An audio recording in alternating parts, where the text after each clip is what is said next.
Hello बच्चों, कैसे कर दिया सेकंड चैप्टर फिनिश? सब्सक्राइब कर रहे हैं ना? इस वीडियो में हम लोग थर्ड चैप्टर पे इंटर मारते हैं, एटम्स एंड मॉलिक्यूल्स में। एक सेकंड, हम लोग एटम्स और मॉलिक्यूल्स में बात करेंगे। देखिए, आपने पढ़ा मैटर होता है, मैटर के टीनी पार्टिकल्स होते हैं, ये सब कुछ है, छोटे छोटे पार्टिकल हैं, इतने छोटे हैं कि हम देख भी नहीं सकते। आखिर उसको भी करें, सबसे नीचे डिवाइड करते चले गए जाए। When we divide divide again divide again divide, बार बार डिवाइड करते जाएं, तो एक तो ऐसा पॉइंट आना चाहिए जिसको हम डिवाइड नहीं कर सकते हैं, which is not divisible. So my dear, in fact हम लोग आज नहीं ये सोच रहे। पुराने जमाने में near about 500 BC, 500 BC before of Christ, हमारे एक इंडियन फिलोसफर थे, नाम उनका था महर्षि कनद। महर्षि कनद, ये महर्षि कनद जी 500 बीसी उन्होंने बताया कि किसी भी पदार्थ को हम डिवाइड करते जाएं तो एक ऐसा पोजीशन आता है जिसको हम डिवाइड नहीं कर सकते। That means A smallest part of a matter हमें मिलता है, जिसको कनद जी ने बताया परमाणु। परमाणु, और आजकल हम इसी को पढ़ते हैं atom. That means atom is the smallest part of an element. Atom is a smallest part of an element. किसी भी एलिमेंट का सबसे छोटा जो पार्ट है वो कहलाता है एटम।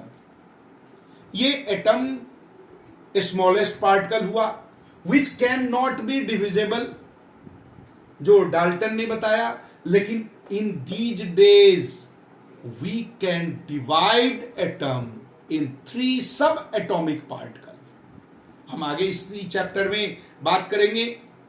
हमारे जो इस समय की बात करें तो अब तो हमें इस एरा में मालूम है कि सबसे स्मॉलेस्ट पार्टिकल जो है ना वो एटम है। लेकिन सोचिए, 500 बीसी की बातें, उसी समय हमें बताया गया कि ऑलवेज ऑल एलिमेंट, सारे पदार्थ छोटे छोटे पार्टिकल से बना है, जिसको हम क्या कहते हैं? परमाणु। क्योंकि पहले तो पढ़ाई होती थी, फिलोसफर पढ़ाते थे। आजकल तो हम लोगों के पास रिटन में मिलता है, लिखा हुआ होता है, किताब मिलता है, हम लोग लिख भी लेते हैं, और आप लोगों को वीडियो के रूप में मिलता है, गूगल पे मिलता है, सर्च मशीन से जाओ, कहाँ कहाँ नहीं, हर कुछ नॉलेज तो यूं लग रहा है जैसे बट रहा है। कलेक्ट करो, कौन कितना कलेक्ट कर सकता है, खत्म ही नहीं होता, हर जगह उड़ रहा है वो हवा में। नॉलेज जो है ना, ज्ञान जो है ना, वो उड़ रहा है। जो जितना कलेक्ट कर ले ले ले, जिसके पास जितना आ गया वो आ गया। 18th सेंचुरी में हम लोगों को एलिमेंट और कंपाउंड के बीच में 18वीं शताब्दी का मतलब हुआ, 18th सेंचुरी का मतलब हुआ कि 1700 के बाद 1800 से पहले। अभी जो हम लोग 2022 में हैं, वो हम लोग किस में हैं? 21st सेंचुरी नहीं है, ये 23rd सेंचुरी में चल रहे हैं। 100 साल के लिए सेंचुरी 20 से 21वां, तो 21वीं सदी में हम लोग घूम रहे हैं। एक एक दिन, एक एक साल हमारा बीतता जाता है, हम आगे बढ़ते हैं। अब सोचिए 17वीं सेंचुरी में जब हमें एलिमेंट और कंपाउंड के बीच में डिफरेंस की बातें पता चली, उसके बाद कैसे हमारे पास हम डेवलप करते चले। वैसे वो एरा जो कहलाता है ना, वो गोल्डन एरा है। आज हम लोग बात करें कि केमिकली ये कैसे, एटम से तो हमने समझ लिया कि एटम से बना है, लेकिन इसका कोई नियम तो होगा एक दूसरे से जुड़ने के लिए, या किसी भी कैसे भी जुड़ जाएगा? नहीं। Without law nothing is occurring. कुछ नहीं मिलता हमें बगैर कानून, बगैर नियम से। तो हम लोग बात करते हैं laws of chemical combination. Combine होगा तभी कुछ बनेगा। कंबाइन होने की प्रोसेस, केमिकल कॉम्बिनेशन, दो लॉ है। फर्स्ट लॉ है बेटा law of conservation of mass. Conservation of mass इस लॉ के अकॉर्डिंग है कि जब कभी भी केमिकल रिएक्शन होगा, दो या दो से ज्यादा एलिमेंट आपस में मिक्सअप होगा, तो कभी भी मास जो है ना, वो न तो नुकसान में जाएगा न ही बनेगा। Mass never should be destroy और created during the chemical reaction. It is always equal before the reaction and after the reaction. खत्म नहीं होगा। इसको कहते हैं law of conservation of mass. According to this law, mass never be created और destroy during chemical equation. Chemical equation के साथ chemically जब कोई भी कंपाउंड या बनने के फॉर्म में, जब कंपाउंड, अब डिफरेंस तो आप जानते हो, सेकेंड चैप्टर में पढ़ के आए हैं। Compound is formed when two और more than two elements combine together. दो या दो से अधिक एलिमेंट्स आपस में कंबाइन हो तो कंपाउंड बनता है। दो या दो से अधिक तत्व जब आपस में मिला तो यौगिक बनता है। हिंदी में हम इसको ऐसे ही बोलते, यौगिक। तो बेटा ये यौगिक बनेगा तो उसका कंपोजिशन हुआ, केमिकल रिएक्शन होगा, क्योंकि उसके शुरू के जो बॉन्डेशन है वो टूटेगा, नया बॉन्ड बनेगा। नया बॉन्ड जब बनेगा तो जाहिर है कि मास में तो नुकसान तो नहीं होगा, न ही मास बनेगा। कभी भी मास नीदर भी, आप देखो जब कभी भी वाटर और हाइड्रोजन, देखिए H2 और O2 जब मिलता है तो H2O बनता है। तो जितना मास हाइड्रोजन और ऑक्सीजन का होगा उतना ही मास यहां होगा।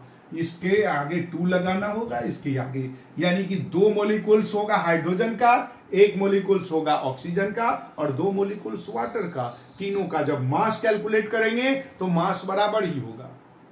वो भी हम इस चैप्टर के नेक्स्ट अगले वीडियो में वो भी आपको समझाएंगे।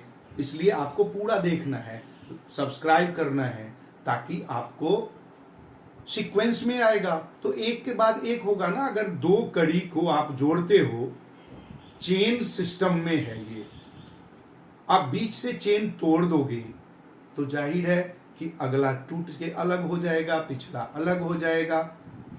इसलिए इसको चेन के रूप में है, एक दूसरे से जुड़ा हुआ है। आप पूरे अगर करते रहेंगे, देखते रहेंगे तो क्लियर समझ में आएगा। आइए हम लोग सेकेंड लॉ की बात करें, law of constant proportion. Law of constant proportion, that means जब कभी भी दो या दो से ज्यादा एलिमेंट आपस में कंबाइन होगा, when two or more than two elements combine together, then their ratio according to mass are fixed. For example, अभी मैंने आपको बताया यहां हाइड्रोजन और ऑक्सीजन, जब हाइड्रोजन के दो एटम और ऑक्सीजन के एक एटम, एक मोलिकुल्स, हाइड्रोजन के दो मोलिकुल्स और ऑक्सीजन के एक मोलिकुल्स आपस में कंबाइन होकर दो बनाएगा, यानी इसका जो मास के अकॉर्डिंग फिक्सेशन है वो 2:1 में होगा।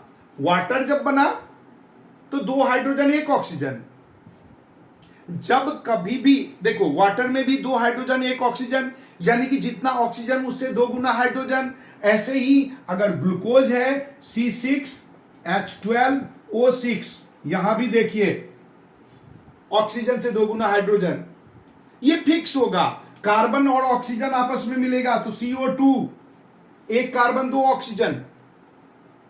That means always when two or more than two elements combine together, then there are fixed or constant proportion between their masses. वो फिक्स है, वो नहीं बदल सकते। वो बदलेंगे तो एलिमेंट जो कंपाउंड आप बना रहे हो, जो कंपाउंड के बजाय कुछ और कंपाउंड बनेगा। तो ये दो नियम मैंने आपको बताया, law of constant proportion and law of conservation of mass. These are the law of chemical combination, यानी जब कभी भी केमिकल कॉम्बिनेशन होगा, जब कभी भी दो या दो से ज्यादा एलिमेंट आपस में कंबाइन करेगा, तो ये दोनों नियम को मानना ही होगा। Without these two law, chemical composition, chemical combination is not possible. Bharat का प्रधानमंत्री बनना है तो भैया भारत में पैदा होना पड़ेगा, इसलिए कॉम्बिनेशन के लिए ये दोनों नियम को मानना पड़ेगा। ठीक है। नेक्स्ट, डाल्टन्स के बारे में, जो कनद जी ने बताया था उसी को डाल्टन ने आगे बताया, अपना पोस्टुलेट दिया, वो सब हम अगले वीडियो में करते हैं। इसको देखिएगा, लाइक, सब्सक्राइब, शेयर और सबसे बड़ी बात कमेंट जरूर करना है।